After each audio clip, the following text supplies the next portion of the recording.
Croeso ata ni, Elin Haf Gruffydd Jones di'n enw fi, ac yng nghwmni fi ydy Richard Crowe, Dafydd Frayling a Berwyn Rowlands. Da ni wedi dod at yn gilydd fel rhan o fis hanes LHDT mewn perthynas hefo Eisteddfod Genedlaethol ac hefo cefnogaeth Stonewall. A be da ni eisiau gwneud heno ydy hel rhywfaint o atgofion o'n profiadau ni'n hunan ynglŷn â sut oedd y byd a sut oedd yn bywydau ni y tro diwetha i'r Eisteddfod Genedlaethol ymweld â Cheredigion nôl yn 1992. Byd oedd yn dipyn yn wahanol, nid yn unig bod ni'n bron i 10 mlynedd ar hugain yn ifancach, ond mi oedd yn profiadau ni fel pobl cymharol ifanc yn y cyfnod yna, oedd yn dod i derma efo'n rhywioldeb yn hunan, ac yn arddangos yn rhywioldeb yn hunan, ac yn hawlio yn hunaniaeth ni yn hunan. Yn y cyfnod yna, mi roedd heina'n brofiadau dirdynol, weithiau'n brofiadau poenus iawn, ond profiadau, dwi'n meddwl, sydd wedi cyfrannu at lle ydyn ni wedi cyrraedd erbyn hyn. Ac yn y cyfnod yna, mi gafodd yna gorff neu mudiad neu gymdeithas o'r enw Cylch, Cymdeithas yr Hoewan a'r Lesbiaid Cymraeg i Iaith i sefydlu. A'r tri sy'n ymuno hefo fi yn allweddol yn y mudiad yna. A'r hyn oedd y mudiad yna oedd yn trio i wneud, oedd trio dod â dwy elfen bwysig o'n hunaniaeth ni at ei gilydd, yr elfen Gymraeg a'r elfen ynglŷn â'n rhywioldeb ni. A heno, be da ni eisiau wneud ydy agor chydig ar y cyfnod yna drwy'n atgofion ni a meddwl sut beth oedd o i fyw yn y cyfnod yna a beth ydyn ni yn gofio hefyd o'r cyfnod mwyn i ni allu adeiladu yn hanes Cymraeg yn hunan yn y maes yma. Felly, Dafydd, gai droi'n gyntaf at ti a gofyn i ti fynd ar daith yn ôl i'r cyfnod yna, yn ôl i ddechrau'r 90au, a meddwl lle oedd ti a beth oedd ti'n wneud? Wel, mi oedd yr adeg yna yn un gyffrous iawn. Mi oedd nifer ohono ni, mae rhaid i mi yn gyntaf talu teyrnged i Aberystwyth fel lle. Achos oedd Cylch a lot o'n profiadau ni di deillio o fod yn Aberystwyth felly. Oeddwn ni yn coleg yn gwneud Cymraeg gyda nifer o bobl eraill. Ac am ryw reswm, mi oedd na yn 80au digwyddodd hyn, yn dyfe, yn coleg bryd ni, ac dath nifer o bobl mas. Ac oedd hwnna di wneud gwaniaeth yn dyfe. O'n i hefyd yn astudio, wrth gwrs, yn adran y Gymraeg, ac ar pryd oedd dros hanner yn darlithwyr yn hoewan a lesbiad, a mi oedd hwnna just yn wych ac yn syfrdanol yn dyfe. Ac yn enwedig oherwydd yn yr un cyfnod, mi oedd pobl yn y Gymru Gymraeg dal i ddweud bod, enghraifft, bod hoewan yn rhywbeth sydd wedi cael ei mewnforio o Loegr. Oedd yr efengylwyr yn gweud bod i gyd yn bechod a bod e ddim yn iawn a dyle pobl symud i fyw a peth fel yna. So oedd na lot o rhyw hanes eitha trist. Ond be dwi'n cofio am sefydlu Cylch ydy y cyffro a llawenydd a gason ni o weithredu gyda'n gilydd yn dyfe. A dyna oedd cyffro o peth, wir gyffro o peth, oedd bod ni'n argyhoeddiedig mai ni oedd yr arlwyswyr, ni oedd y rai cyntaf i wneud hyn.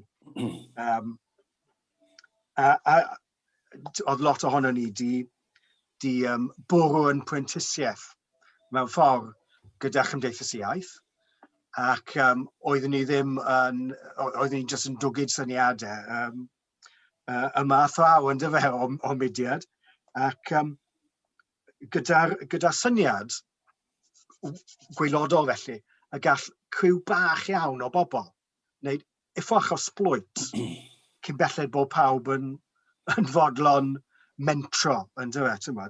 A mi oedd yn Cylch grŵp bach o bobl oedd yn fodlon enghraifft mynd ar teledu yn dyfe, fel nhw eu hunain yn cael eu henwi ac o flaen y genedl. Ac bod na rhywfaint wrth gwrs o hyn wedi digwydd yn Lloegr, ac ym Mryden i gyd felly. Unwaith bod ti'n neud yn Saesneg, ti ddim cweit yr un peth. Os ti'n neud yn Gymraeg, ti'n sôn am 500,000 o bobl yn dy fe, felly, cynulleidfa fach yn dy fe. So mi oedd yn teimlo'n eitha dewr a pryd, a mi oedd yn dy, ac mi oedd rai ohono ni di dioddau oherwydd hynny. Ond, yn penderfyniad ar pryd, oedd bod rhaid i ni newid byd y Gymraeg felly, tuag at Oewan a tuag at lesbiad yn dertymod. A dwi'n credu, nathon ni yn dertymod, gan gynnwys y gair hoyw. A dwi ddim yn siŵr pwy nath fathu'r peth yn y lle cyntaf, ond yn sicr Cylch oedd y prif sbardun dros y ledeini y gair na. Mi oedd na gair di digwydd cynt yn y 70au, llon, ond nath hwnna kind of marw o tir, really, a hoyw oedd di dod yn derm swyddogol yn dyfe, tymod. So, oedden ni di cyflawni lot, oedd yna lot o bobl oedd di elwa yn bersonol hefyd yn tymod, achos bod ni'n grŵp ymgyrchu yn y bôn, mi oedd na bethnasau personol a chysylltiadau personol oedd yn rhan o peth yn dyfe, tymod. So, oedd yn rhyw fath o grŵp cefnogaeth hefyd yn tymod. A mi oedd na elfen cymdeithasol na hefyd. Ac wrth gwrs, o ran y Steddfod, Steddfod Aberystwyth 92 oedd y tro cyntaf i ni gael stondin, Steddfod flaenorol, oedden ni wedi bod yn gwerthu ar y maes jyst cerdded o gwmpas yn gwerthu y ddraig binc. Ac oedd hwnna yn ddoniol oherwydd oedd pobl yn ei brynu heb wybod beth oedd wrth gwrs y ddraig binc yn gylchgrawn hoyw a lesbiad. Oedden ni'n gwerthu'r peth am hanner can ceiniog ac oedd lot o bobl jyst yn fodlon rhoi i harion i gefnogi rhywbeth Cymraeg. So mae rai bod nhw wedi sylweddoli wedyn beth oedden nhw wedi cefnogi. Ond na, Steddfod Aberystwyth oedd y tro cyntaf i ni gael stondin ar y maes. A Berwyn, oeddech chdi yn rhan o'r tîm cynhyrchu mewn gwirionedd yn doeddet ar gyfer y ddraig binc. Ar y pryd, mi oedd gen ti gwmni llywyrchus iawn yn Aberystwyth ac yn gofalu am yr wyl ffilm rhyngwladol oedd yn digwydd yn y dre yn y cyfnod yna. Ac wrth gwrs, o ti'n ddyn ifanc hoyw o Sir Fôn, wedi ymsefydlu'n Aberystwyth, ac reit yng nghanol y bywyd celfyddydol oedd yn y dre yn y cyfnod yna, a pwysigrwydd Aberystwyth hefyd fel canolbwynt ar gyfer bywyd cenedlaethol Cymreig ar y pryd yna hefyd. Pa fath o atgofion sgyn ti o'r cyfnod yna?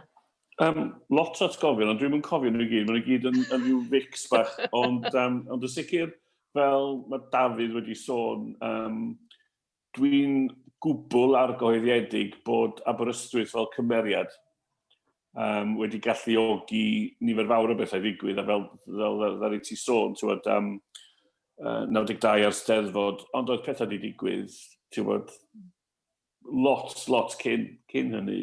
A dwi'n cofio cyfieithu Bent Howard Brenton i'r Gymraeg a perfformiad yn y Sgubor oherwydd Close 28 yr un bryd hynny wedyn, wrth gwrs mae'n dod yn rhywbeth arall, ond Section 28. Ond felly yna lot wedi digwydd ac oedd yr wyl ffilm, oedd gynnu ni erbyn diwedd, ar ôl sawl blwyddyn, yr wyl ffilm rhyngwladol, oedd gynnu ni benwythnos hoyw, ac yn sicr, oedden ni'n dod a ffilmiau rhyngwladol, Greg Araki, Bruce LeBruce, Super 8.5, ac yn y blaen, ffilmiau doedd ddim wedi cael doedd y BBFC, British Board of Film Classification, ddim wedi gweld unrhyw fframyn o'r ffilmiau. Felly oedden ni'n dangos stwff, oedd yn cael ei weld yn San Francisco, ond oedden nhw'n cael ei dangos yn Arad Goch, er enghraifft. Oedden nhw'n cael ei dangos, ac Felly, mi oedd Aberystwyth rhywsut yn galluogi ni i weithredu ac i wneud pethau. A mae rai fi fod yn onest fan hyn, gwahoddiad ges i, dwi'n weddol hyderus o hynny gan Richard neu Dafydd i ymuno mewn cyfarfod. Do'n ni'n mynd reit ar y cychwyn, a mae hwnna di arbed lot o broblem i fi o ran, do'n ni'n mynd cofio bod yna ar y cychwyn. Dwi'n rawr yn gwybod pam do'n ni ddim yn cofio, oherwydd do'n ni'n mynd i gofio unrhyw beth.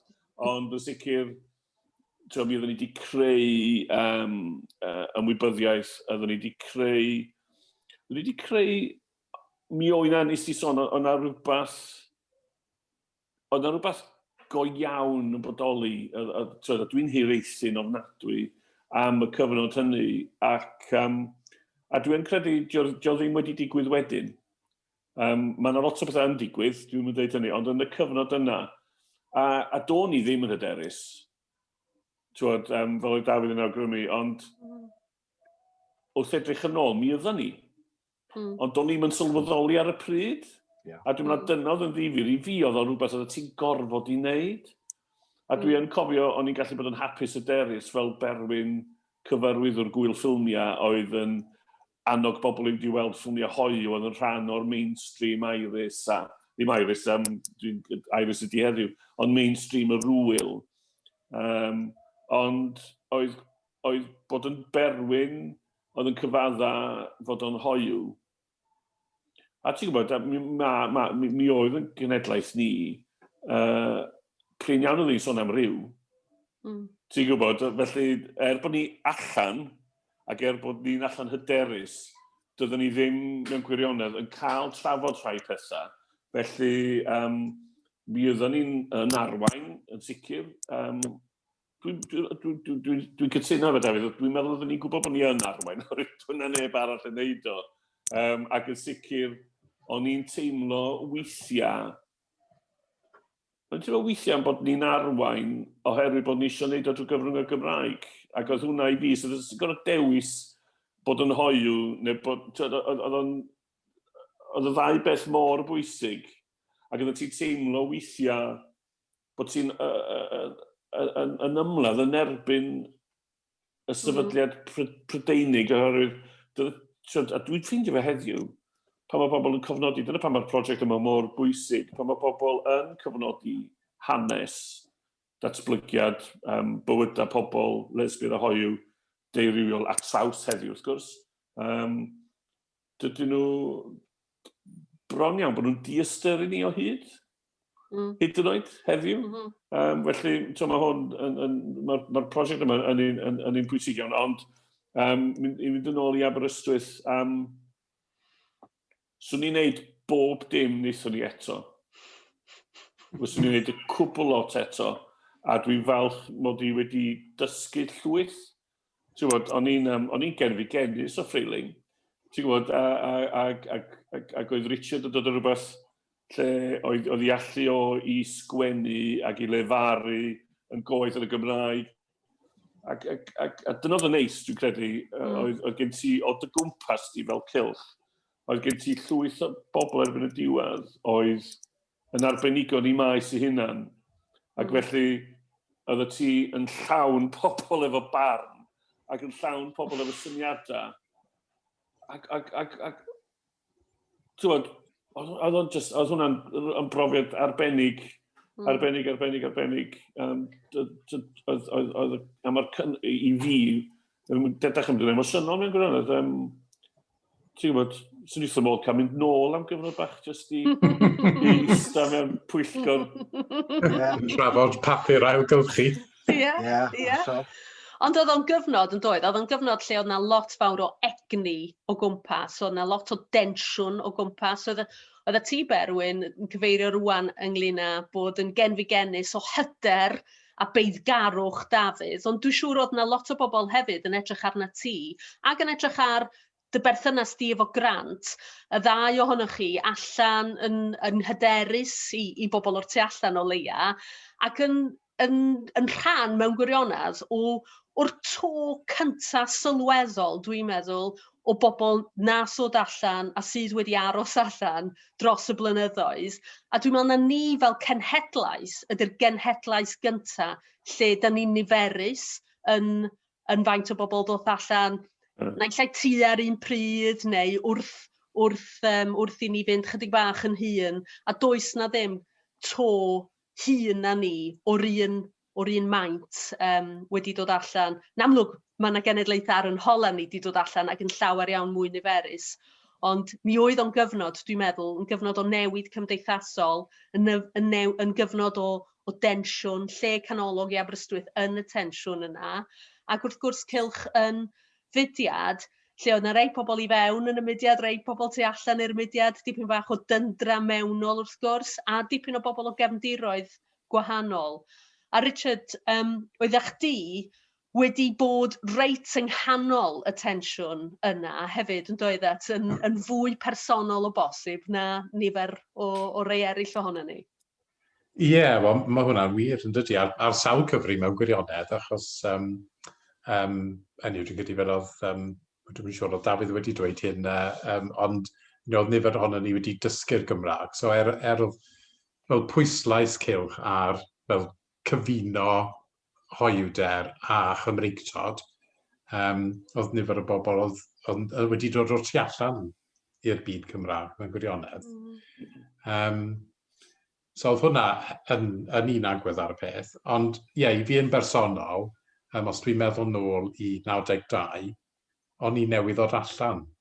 Ac oedd o ddim yn weithred bach breifat mewn gwirionedd, achos oherwydd yr amgylchiadau, a mynd yn aelod o eglwys y Fenghylaidd ar y pryd, oedd dod allan wedi mynd yn rhywbeth eitha cyhoeddus. Ac oedd hwnna i gyd wedi cyd-fynd mewn gwirionedd gyda ffurfio Cylch. So doeddwn ni ddim na ar y dechrau fel rai pobl, ond yn gyda nes i ymuno yn weddol agos wedyn ar ôl hynny. A dwi'n meddwl i raddau bod y profiad yna wedi llywio'r drafodaeth gyhoeddus yn ystod y cyfnod hwnnw. Dwi'n credu os dyn ni'n mynd nôl i edrych ar beth oedd yn digwydd yn y wasg, ar y cyfryngau, ar y teledu, a beth oedd rhai o'n gweithgareddau ni, er enghraifft yn yr Eisteddfod yn Aberystwyth. Roedd y tensiwn yna rhwng y byd hoyw a lesbiaidd a efengyliaeth yn benodol fel gwedd amlwg ar grefydd yn rhywbeth oedd yn amlwg iawn. Mae'n taro ni heddi fel ychydig bach yn rhyfedd falle. Pam oedd hyn yn frwydr mor arbennig, achos oedd crefydd ar drai yn gyffredinol yn y cyfnod hwnnw, falle mwy na mai nawr, neu falle bod yn mwy byth. Ond ni oedd yn bwysig iawn ar y pryd. So oedd yr agwedd yno, wrth gwrs, yn agwedd eitha dwys i fi yn bersonol ac i bobl eraill oedd wedi cael profiadau tebyg, ond ddim pawb, oedd rai pobl yn dod o gefndiroedd hollol ddigrefydd, ac oedd rheini falle hefyd ar y pryd yn cwestiynu, wel, pam ydych chi'n gwneud mor ymynydd o hyn, mae'n gylynion mwy mewn gwirionedd na rhai. So, ie, falle dyna'r ochr ddwys o bethau, ond dwi'n meddwl fel mae Dafydd a Berwyn wedi dweud, be dwi'n cofio mewn gwirionedd yw'r hwyl gaethon ni. Dwi'n cofio cael yr hwyl rhyfeddau, a dwi wedi ail-fyw yr hwyl yna drwy edrych ar rai pethau. Gaethon ni ymgyrch o sgrifennu llythyrau yn y wasg Gymraeg. Oedd rhywun wedi sgwennu llythyr yn ddienw, yn enw llais llun, dwi'n meddwl, yn y faner. Ac falle gynulleidfa heddi, mae'n eisiau esbonio bod y faner yn gylchgrawn wythnosol, enw ti'n bach fel golwg, ond ddim mewn lliw. A oedd rhywun wedi sgwennu rhywbeth llythyr eitha homophobaidd, ond o dan ffigenw. Wel, yn ymateb ni hynny, oedd hala llif o lythyrau eraill o dan ffigenwau tebyg, fel corn siarad Ceredigion, Itgon Powys, a bob math o bethau. Ac oedden ni'n naill ai yn gwrthwynebu fel y tôn homophobaidd, neu oedden ni'n trial campio'r peth i fyny rhywsyd trwy'n neud yn wath a gweud bod ni'n cytuno'n llwyr gyda'r llaeth llun, bod diwedd goreiddiad ar ddod, chybod, o'n i bai bod ni'n goredu'r tir o'r aflwydd hon. Ac a dwi'n meddwl, dwi jyst yn cofio, enw pethau bach fel yna, so oedd yn rhan o'r ymgyrchu, ond oedd e'n hwyl, ynddo fe, a gyda fel mae pobl wedi wneud, oedd ni'n dod at ein gilydd, so grŵp ohono ni, a bod ni'n teimlo bod ni gyd yn cyrchu tu ar un nod, a fel mae Berwyn yn gweud, oedd pobl yn dod a doniau gwahanol a pwysleisiau gwahanol, ond dwi'n credu oedd ni gyd yn cytuno, efallai bod ni ddim yn cytuno gyda'r union ffyrdd oedd pobl eraill yn neud pethau, oedd ni'n cytuno bod y nod yn rhywbeth oedd yn werth yn eli ato. Ac so mae'r ochr yno bethau, so oedd yr ymgyrchu, oedd yn cymdeithasu, dwi'n meddwl oedd ni tym bach yn ofnus mewn mynd enw ar y pryd, oedd pobl yn cwrdd yn y ffynon i ddechrau, dwi'n meddwl, pan o'n i'n dod mas yn Aberystwyth. Ac oedd nos Fawrth yn y ffynon, i fi, wedi cymryd lle y cwrdd gweddi ar nos Fawrth. So o'n i'n symud o fynd i wneud un peth rheolaidd ar nos Fawrth, i fynd i gwrdd. A wrth gwrs, falle heddi, dwi'n gwybod ydy yn wir, ond falle bod cael noson arbennig mewn tafarn bob wythnos ar gyfer pobl hoyw ddim yn thing ragor. Ond yr adeg honno, hynny oedd unrhyw le gyda rhywfaint o faint, oedd yna rhywle lle oedd pobl yn mynd. Dwi'n siŵr cofio sydd gen ni ffôn symudol. Oedd gen ni ffôn symudol yn 80? Na, dim gyda ni, beth bynnag. Na, union.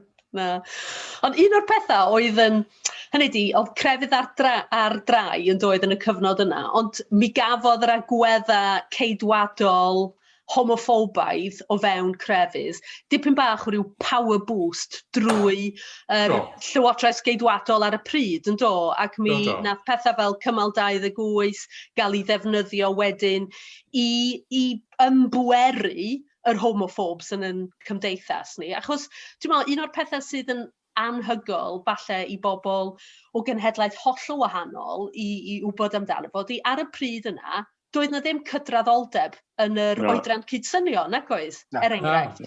A da ni'n gwybod hefyd, nad dim ond yr eglwys efengylaidd yn ei ffurf mwyaf orthodox oedd y bobl oedd yn datgan safbwyntiau homophobaidd heddiw, yn ôl yn mesur ni heddiw. Mi oedd yn eitha eang yn doedd. A dwi'n meddwl bod y tensiwn yna hefyd rhwng pobl oedd, ti wedi cyfeirio ato fo, Richard, pobl oedd yn dod, oedd wedi dysgu'r Gymraeg, pobl oedd wedi dod o deuluoedd lle oedd eu teuluoedd nhw ddim yn siarad Cymraeg, falle yn wynebu sefyllfa dipyn bach yn wahanol i'r bobl oedd yn dod o bentrefi, o drefi, o deuluoedd lle oedd Cymraeg yn cael ei ddefnyddio fel iaith bob dydd a fel iaith y teulu. A'r orfodaeth bron iawn, ar i bobl ddewis yr un hunaniaeth neu'r llall, yn dweud? Ond oedd hwnna hefyd yn anodd weithiau fel rhywun sy'n dysgu Cymraeg, oherwydd bod ti'n trio cynnal ymgyrch i gyfuno Cymreictod a hoiwder, gan sylweddoli bod ti'n rhyw fath o teigr papur neu beth bynnag, neu bod modd tanseilio ti ar amrantiad trwy weid ti ddim rili yn Gymro. A mi oedd pobl yn gweud ni hefyd. Oedd. Ac oedd pobl yn meddwl bod o'n... Nes i ddim yn rhoi sylweddoli bod nhw wedi dysgu Cymraeg. Na. Fe i fod yn ollol. Oedd hwnna wwsh dros am heni, gyda ddangos yn ymwch i Cymru. Beth i di siro oedd fel rhywun oedd wedi Gymro Cymraeg iaith gyntaf, beth bynnag ydy'r term, bydda'n ni'n hapus i'w fathu rwan, ond oedd cael, yn union beth mae rwy'n wedi cyfeirio eto fo, cael mam yn gofyn, os rhaid i ti ddod ar y teledu, os rhaid i ti, sgynnon ni'n problem efo ti a Grant, mae hwnna, wrth gwrs, wedi newid yn hollol gyfan gwbl, ond mae rhaid, dwi'n credu i bobl yn gofio hefyd, nid just Clause 28, Section 28, beth bynnag, ond hefyd, wrth gwrs, oedd gen ti HIV ag AIDS, a dwi'n cofio erbyn 92, dwi'n credu, oeddwn ni wedi prynu'n tŷ cyntaf, a dwi'n cofio gorfod deud celwydd er mwyn gymorgais. A celwydd noeth. Oherwydd, ydych chi wedi cael rhyw wedyn arall, beth bynnag oedd, dwi'n mynd cofio'r manylion. Ond dwi'n cofio, oedd ti'n mynd o fod yn, fel oedd Richard yn awgrymu, hwyl, cyfarfodydd, ymgyrchu, gwesteion yn dod i Aberystwyth o bob rhan o'r byd ar gyfer y rwyl, oedd yn trafod, the latest LGBT, whatever. A bosh, oedd ti fatha, dwi eisiau'r morgais yma, be dwi'n neud. Ond wedi deud i ni, ni wedi sôn am Aber eto, yn yr un ffordd, oedd ti'n cadw dwthio o un pegwn i'r llall. Mi oedd cyngor tre Aberystwyth. Ti'n gwybod, dwi'n cael ges i wahoddiad i fynd i siarad atyn nhw, oherwydd oedden nhw eisiau buddsoddi yn yr wyl ffilm. Ac os ydy'n reit, ges ti Jackie Taylor yn swyddogol yn agor penwythnos hoiw yn y goleg. Ac oedd yr holl beth yn surreal ac oedd gen ti Gay Times yn dod i dreulio penwythnos yn Aberystwyth fel rhan o'r wyl. Oherwydd bod nhw wedi clywed bod y lle yma yn ofnad, oedd o fath o San Francisco. Wel, oedd hwnna wedi creu rhyw stŵr yn doedd yn y wasg, achos dwi'n credu bod Stonewall wedi dweud bod Aberystwyth yn un o'r trefi mwyaf hoiw gyfeillgar ym Mhrydain. A wedyn dwi'n credu wnaethon ni fachu ar hynny, a oedd y peth yma yn Aberystwyth fel San Francisco, Cymru, mae bywyd hamddenol, a lan y môr, eangfrydig. A mi oedd y tym bach o adwaith wedyn, wrth gwrs, oedd yna pobl ddim yn licio bod Aberystwyth yn cael ei weld fel yna. Ond dwi'n credu erbyn hynny, oedd mwy o bobl yn eitha licio'r syniad rhywsut o feddwl bod Aberystwyth yn gallu cael ei gymharu gyda rhywle sydd yn chwedlonol fel yna. Mi oedd Cylch yn arwain i beth eraill. Dwi wedi sôn lot am y rwyl ar ydyn nhw'n nghefn di, ond yn sicr dwi'n gwybod bod y rwyl ffilm wedi mynd ymlaen i wneud pethau oherwydd bod Cylch yn bodoli. A mewn ffordd hollol ymarferol, oedd ti'n gallu gweld dyna'r gynulleidfa. Ti'n gwybod, maen nhw yna. Ac felly oedd ti yn dewis ffilmiau oedd yn rhannu profiadau hoiw mewn ieithoedd lleiafrifol. Ac oedd ti'n hynny'n fwriadol. A oedd ti'n gwybod, os geidi rhywbeth, mi fydda... Oedd hwnna'n rhywbeth rili Aberystwythaidd wedyn, yn dweud. Rhywbeth hoiw a rhywbeth ieithoedd lleiafrifol. Yn union. Hynny di, mae yna lot o hwyl, yn dweud. Yna lot o gefnogwyr hefyd, mewn gwahanol feisydd yn enwedig yn y celfyddydau, falle. Ond o'n i'n gwybod hefyd ar yr un pryd, dwi'n ni'n faint o Dafydd yn cyfeirio at nifer o staff adran y Gymraeg ar y pryd oedd yn hoiw. Ond o ran nifer o bobl bydde wedi mynd i wneud ymarfer dysgu, neu nifer o bobl bydde wedi gallu bod allan fel athrawon ac yn y blaen, mi oedd yn fyd gwahanol iawn yn y cyfnod yna, yn doedd? Wel, dyna oedd y mofiad i ar ôl gwneud yng ngradd, nes i geisio wneud ymarfer dysgu. Ges i yngwrthod yn Aberystwyth yn gyntaf, ges i yngwrthod ym Mangor, a wedyn ath pennaeth o adran addysg ar y pryd yn sâl, dath o fwy dirprwy newydd mewn, a wedyn ges i yn erbyn a gawnt hynny yn dertymod. A ges i yngwrthod just oherwydd yn rhywioldeb. A nid just yn rhywioldeb, wrth gwrs, just ni wedi bod yn gydd am y peth, just ni wedi bod yn y closet, bydde wedi bod yn iawn. Ond beth bynnag, ges i yn erbyn, nes i ymarfer dysgu, nes i lwyddo yn cwrs, ac yngyrfa ddysgu wedyn oedd yn 3 mis anafer. Ac am 2 blynedd a hanner, o'n i wedi ymgeisio am dros 300 o swyddi, gyda mond 10 cyfweliad i gyd, a dim un cynnig swydd. Ac o'n i'n gwybod oherwydd mod i wedi bod yn agored, ar y teledu, yn ymgyrchydd. Oedd adran addysg Bangor di gofyn i fi yn y cyfweliad am ymarfer dysgu. Ac oedd hwnna'n yn bizar oherwydd y cwestiwn oedd, dych chi'n ystyried eich hun yn lladmerydd dros hawliau hoiw? So o'n i'n stumped. O'n i ddim yn disgwyl y cwestiwn, ac o'n i ddim yn deall y gael lladmerydd. So, so nes I roi rhyw fath o ateb, ond nath nhw'n mwffod i'n data. So, ti'n bod, oedd ddim I gyd yn fel yn data. Na, sicr. Ac o ran y portread yn y cyfryngau, prin oedd y bobl oedd yn gweithio yn y cyfryngau, oedd yn hoiw eu hunan, oedd yn fodlon cymryd rhan mewn unrhyw raglen o gwbl. Bob tro oedd yna drafodaeth yn y cyfryngau, yn enwedig yn y cyfryngau Cymraeg, lle da ni eisiau canolbwyntio arnyn nhw, ynde? Bob tro yna unrhyw drafodaeth ynglyn â gostwng oedran cydsynio, ynglyn â, wel, doedd hyd yn oed partneriaethau sifil bron iawn, ddim hyd yn oed ar yr agenda bron iawn, ynde? Ond mi fydda yna wastad rhaid cael balans a cael rhywun I gyfleu safbwynt gwrth hynny, bob tro oedd rhywun yn cael gwahoddiad I siarad. Ac oedd hynny'n gallu bod yn safbwyntiau eithafol. Dwi'n gwybod pa brofiadau sydd gennych chi o edrych yn ôl ar sut oeddech chi'n cael eich trin yn y cyfryngau? O'n i'n gwrthod wneud nhw. Yeah. O'n i ar y teledu lot ac y radio cyn y blaen, ond o'n i'n gwrthod, do'n i ddim yn gweld pam oedd angen I fi cael yn upsetio oherwydd bod gen ti rhywun doedd gen I ddim parch, doedden nhw ddim yn cynrychioli neb, fawr oedd gen I ddiddordeb yn nhw. Ond dwi'n credu yn yr un ffordd, ddim newid y cyfeiriad yn gyfer gwbl, ond mae rhaid ni gofio hefyd, doedd hawliau pobl hoiw, lesbiaidd, deurywiol, ddim yn ffasiynol. Nag yn gobeithio yn y gweithle.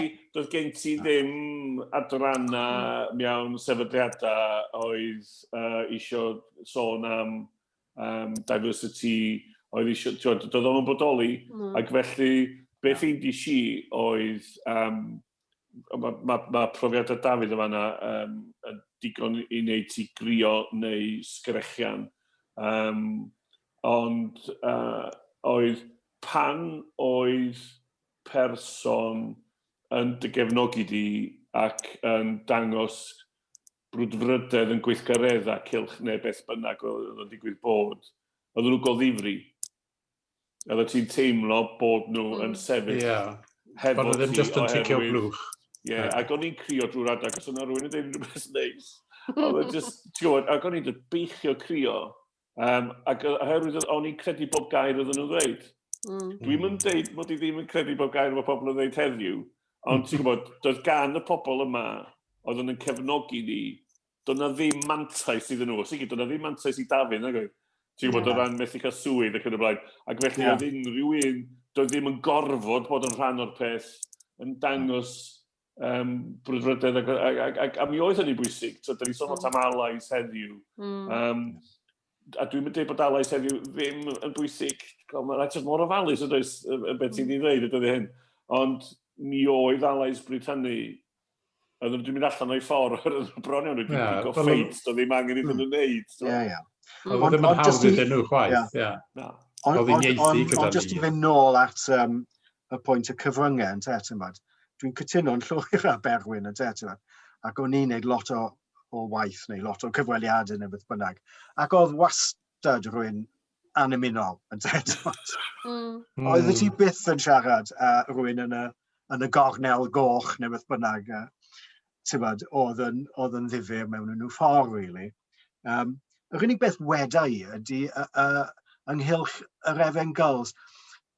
Achos ar y pryd, doedd yr Efengils ddim yn llygad y cyhoedd. Yn Aberystwyth oedd yna lot ohonyn nhw adeg ni. Mae rhaid I ni gydnabod. Ond doedd nhw ddim yn bobl gyhoeddus at ei gilydd. Ac yn sydyn reit, dyma Cylch yn cyrraedd. A wedyn, mae Efengils yn cael galwadau ffwrdd, jyst y bod beunyddiol yn Elli di ddod â ston yn sylwyn, elli di fynd ar y raglen ma yn A weithiau o'n i'n teimlo, oedd nhw'n ymddangos fel bod nhw'n wirioneddol yn credu beth oedd nhw'n gweud. Ond weithiau o'n i'n teimlo, sy'n nhw'n cael dewis, bydden nhw'n dewis sôn am bethau eraill yn hytrach na gyment mae gwrw gydiaeth yn bechod. Ti'n cytuno ni, Richard? Wel, dwi'n siŵr bod hwnna'n wir, achos mewn ffordd, dwi'n ddim rili yn ganolog i'r neges ydy, oes a bwynt nhw. Ond dwi'n teimlo'r un peth, achos fel Dafydd, nes i dipyn o rhain, a dwi'n cofio, oedd hi rhywbryd ar ôl i fi symud i Gaerdydd pan nes i wrthod yn diwedd, pan ges i un wahoddiad arall i siarad ar raglen, a wedyn yn dweud, a wedyn bydd rhywun o'r eglwys hefyd yn siarad, a dyna pryd wedys i, na, sori, dwi wedi cael digon o hyn. Fi'n fodlon siarad a ben fy hunan, ond peidiwch rhoi fi ben a rhywun. Does dim modd i fi i ddadlau go iawn gyda nhw, achos maen nhw'n cychwyn o safbwynt hollol wahanol. Ac o'n i'n teimlo, wel, bydden nhw byth yn neud hynny gyda, bysych chi ddim yn cael rhywun di a rhywun o Clw Crux Clan ar yr un rhaglen. A just, maen nhw'n gyfartal, just boed iddyn nhw, pawb yn cyfnewid barn a dyna ni rhaglen arall. Ond mi nath ei gymryd spel, achos pan maen nhw'n gofyn, a chi'n meddwl, wel, dwi ddim yn bleserus, dwi'n yn credu byddai'n mynd i unrhyw le.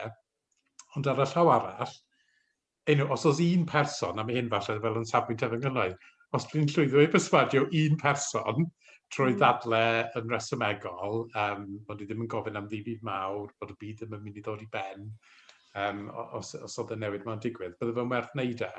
So dwi'n credu, oedd na elfen, wrth gwrs mae elfen gynhadu yn y peth hefyd, yn fe, bod ni'n fodlon wneud e, just yn y gobaith a bydde neges yn cyrraedd rhyw rai yn fe. Ond o ran y cyfryngau... Y drafferth oedd lefel y drafodaeth yn reit isel. Oedd. Dyn ni'n cysau ti, a wy'n cysau ti. Gret. So oedd, fel wedys i Richard, oedd yn anodd iawn cael unrhyw fath o drafodaeth gall. So oedd just yn, ni oedd yn slagio nhw off, nhw oedd yn slagio ni off, yn dweud. Ond, o ran y cyfryngau, mi oeddwn ni hefyd yn weddol exotic o ran... Oeddwn ni'n lwcus bod gen ti Radio Cymru yn y cyfnod hynny, oherwydd mae llenwi awr ar ôl awr o gynnwys bob diwrnod yn anodd mewn cenedl fechan. Felly, yn sicr, oeddwn ni'n yn cael, fyddwn ni'n mynd trwy mwy o sylw nag oeddwn ni allan yn ei heiddi. Ond fel ddweud Dafydd, bod yn anffodus, y drafodaeth chydig bach, wedi deud hynny, dwi wedi bod yn gwylio archif heno sydd wedi bod yn dathlu ac yn y blaen. A ti'n sylweddoli pa mor hir oedd rhai eitemau'n para. Oedd o ddim yn fatha, mae rhaid i ti ddeud hyn yn 2 funud. Yn aml iawn, oedd ti'n cael chwarter awr. Ti'n gwybod, felly dwi'n meddwl bod o'na fwy o sylw allai sgwennu. Richard yn sôn am y faner, a dwi'n cofio mynyddoedd o bapur gwyrdd, neu cloriau gwyrdd, yn y gornel ac yn y blaen. A mi oedd yna lot mwy, heddiw wrth gwrs, mi fyddai'n ddifyr meddwl petai, sut fydda Cylch yn cael ei lawnsio yn y flwyddyn rwan. Byddai gyd yn digwydd ar Twitter, mae sio. Bydd ar y cyfryngau cymdeithasol i gyd. Bydd Richard, Dafydd a fi'na yn just neud rhyw ddawns arbennig ar TikTok, ti'n gwybod? Shanties hoiw. Ond wrth gwrs, rhywbeth arall am y cyfryngau oedd bod cael rhyw fath o slanging match rhwng rhywun a lesbiad a'r Efen Girls yn gwneud good television. Mi oedd y cyfryngau weithiau, dwi'n ddim o hyd, ond weithiau oedd ti'n gweld nhw yn bwydo y pen. Yn bendant. Ond bod yn ddifyr yn te, mae pobl eisiau gweld rhyw fath o bun fight yn dweud. Achos dwi'n meddwl cyn...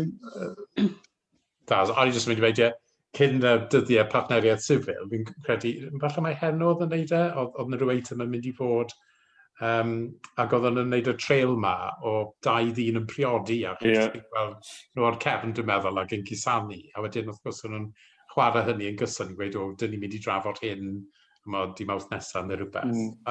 Oedd hwnna'n dwy hun, oedd just y trailer na wedi creu tipyn o stŵr, a diddordeb yn y peth. A dwi'n credu o'n gwybod beth o'n nhw'n neud i raddau. Pan ddigwyddodd y gysad, oedd hi cyn 6:00. Deng mynd i 6 y nos. Oedd gysa'n gynhara. Am hynny eriod, ond dwi'n yn siŵr beth yw'r records nawr. Ond pryd oedd yn sioc. A dwi'n gwybod bod heno di cael cerydd gan S4C pryd. Ar ôl y raglen. Ond oedd y raglen yn fyw, oedd ddim wedi recordio. Oedden nhw'n, oedd yn fyw felly, so oedd ddim modd ail wneud y beth neu dad wneud. Yr un peth arall o'n i eisiau sôn, jyst o ran y cyfryngau, dwi'n eisiau rhoi darlun rhy negyddol o'r peth. Mi oedd y cyfnod hyn lle o'n i dal eisiau gweld pobl oedd yn hoiw oedd yn siarad Cymraeg. Ac oedd yna brinder a heddiw wrth gwrs, mae'r peth di newid y gyfan gwbl, dwi'n fi. Beth sy'n braf heddiw wedi yn arbennig yn ystod y rwyl iris, bod ti'n cael gymaint o Gymru Cymraeg yn troi fyny, a sy'n gwneud syniad pwy di hanner nhw. A mae hwnna di newid, ac yn sicr yn 92 ac yn y blynyddoedd oedd yn arwain. Dwi'n cofio bod yn ysgol David Hughes, a tas o ti di gorfod dibynnu ar beth a ti'n ei weld ar y tyledu, wel, doeddwn ni ddim wedi inventio pobl hoiw yn Ynys Môn, oedd o bron iawn, yn rhywbeth diarth, ond bellach, ac oedden ni'n rhan o hynny hefyd, ac dwi'n cofio trio perswadio mam, mae yna reswm pam dwi'n neud hyn, ac o'n i wastad yn sôn am Berwyn yn 40 yn ysgol David Hughes, yn 90 beth bynnag, a pa mor bwysig oedd i weld hynny. Diolch i'r drefn, da ni wedi symud lot, da ni ddim yn y sefyllfa yna, felly doedd o ddim chweit, felly doedd o ddim jyst yn mynd yn ei ddadla efo nghyls, oedd o'n jyst bodoli. Oedd.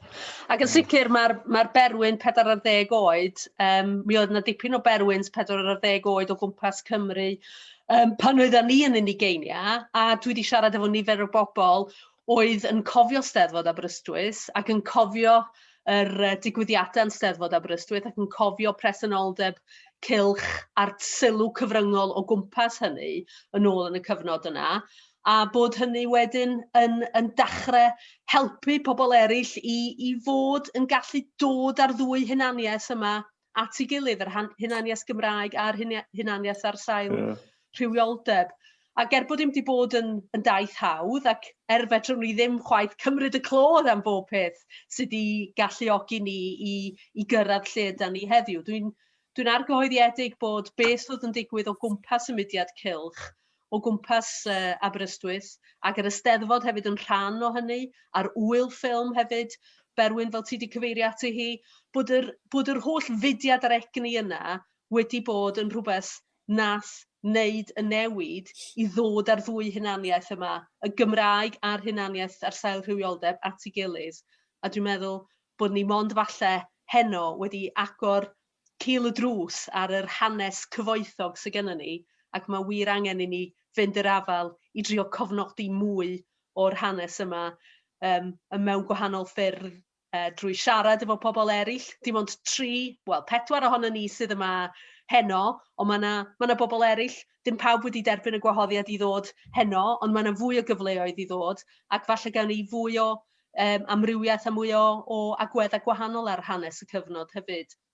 A da ni'n gwybod hefyd bod gennym ni archifa llawn a chyfoethog y dylen ni fynd iddyn nhw, felly nawn ni edrych ymlaen at cam nesaf yn yr hanes yma. Diolch yn fawr iawn i'r trio ohonoch chi am eich cyfraniadau ac am eich amser. Diolch yn fawr. Diolch. Hwyl, diolch.